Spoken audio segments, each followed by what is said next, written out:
The Chicago Strangler, a decades-long killing spree. The Chicago Strangler is the name given to a suspected serial killer, or multiple killers, who have been linked to the unsolved murders of at least 51 women on Chicago's south and west sides since 2001. Most of the victims were found strangled and left in vacant lots, alleys, or abandoned buildings. Despite the clear patterns and similarities among the murders, the case remains unsolved, and the killer, or killers, remains at large. The pattern of the killings, the murders associated with the Chicago Strangler, span over 2 decades, beginning in 2001.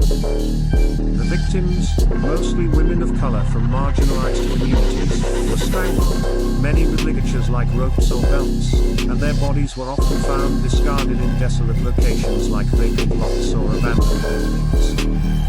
Many of the victims were involved in the sex trade or struggled with addiction, making them vulnerable targets. Several of the women were found nude or partially clothed, suggesting that the killer may have sexually assaulted them before or after death. However, due to the advanced decomposition of many of the bodies by the time they were discovered, it has been difficult to gather definitive forensic evidence. This has made it challenging to establish the exact number of victims, but authorities and independent investigators have linked at least 51 cases to the possible work of a single killer or group of killers.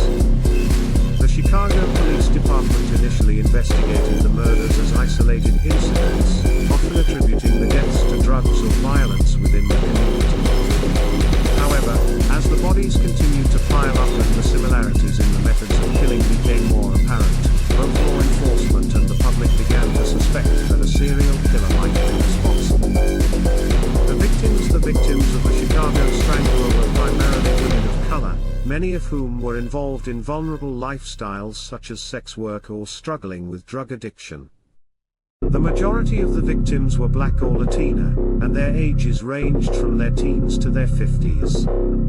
These women lived on the margins of society, often without stable housing, making it easier for a predator to prey on them without drawing immediate attention.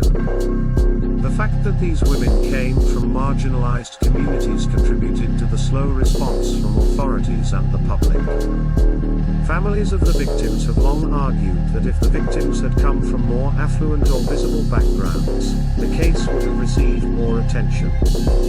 Instead, the women were seen as throwaway victims, and the slow pace of investigation allowed the killer to continue undetected for years. Some of the known victims include Angela Ford, found strangled in an alley in 2001. Katrina Montgomery, whose body was discovered in 2005 in an abandoned building. Jessica Adams, strangled and left in a vacant lot in 2010.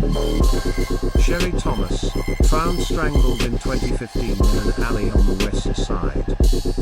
These women, like many others, were victims of a killer who preyed on their vulnerability, leaving behind little physical evidence and making it difficult for investigators to catch him.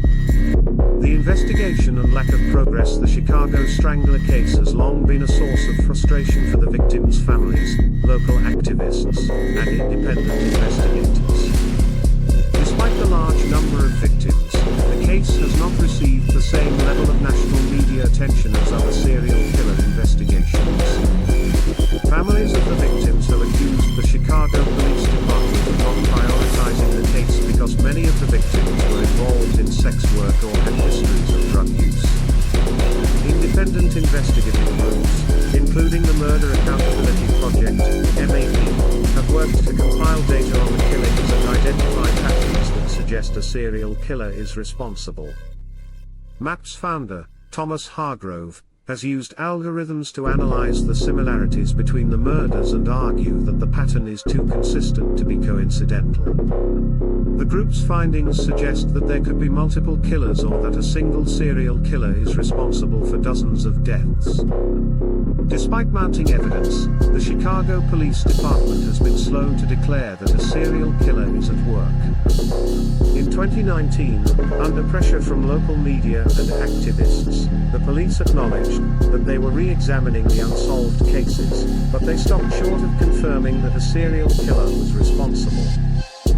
One of the major challenges in the investigation is the lack of forensic evidence.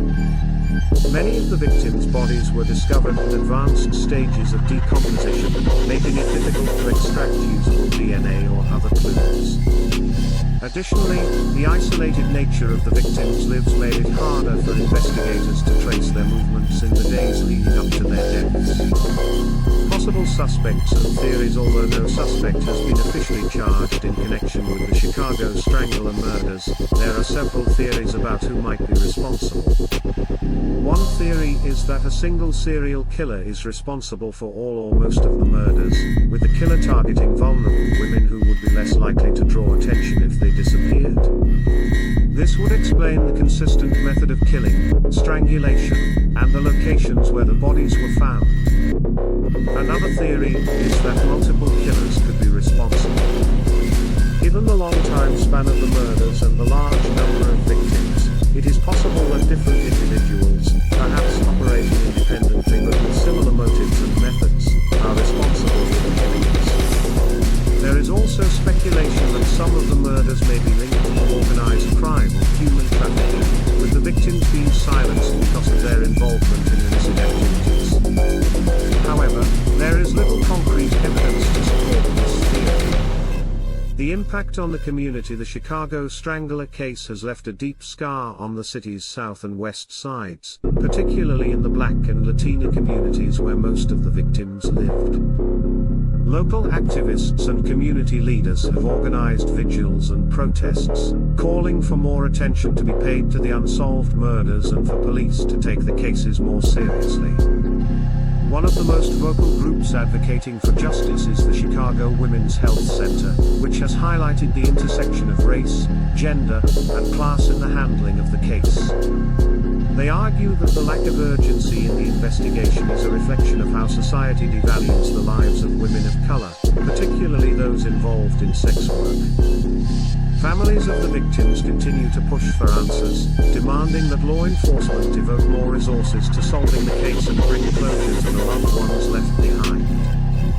The killer still at large despite the efforts of independent investigators, activists, and the families of the victims. The Chicago Strangler remains at large. With over 50 unsolved murders linked to the case, the killer, or killers, may still be active, preying on vulnerable women in the shadows of one of America's largest cities. The case continues to haunt Chicago, as the fear of the unknown lingers in the neighborhoods where the bodies were found. Without significant breakthroughs in forensic technology or new leads, it's unclear whether the Chicago Strangler will ever be brought to justice. This true story of the Chicago Strangler is a chilling example of how a serial killer can operate undetected for years, targeting society's most vulnerable individuals.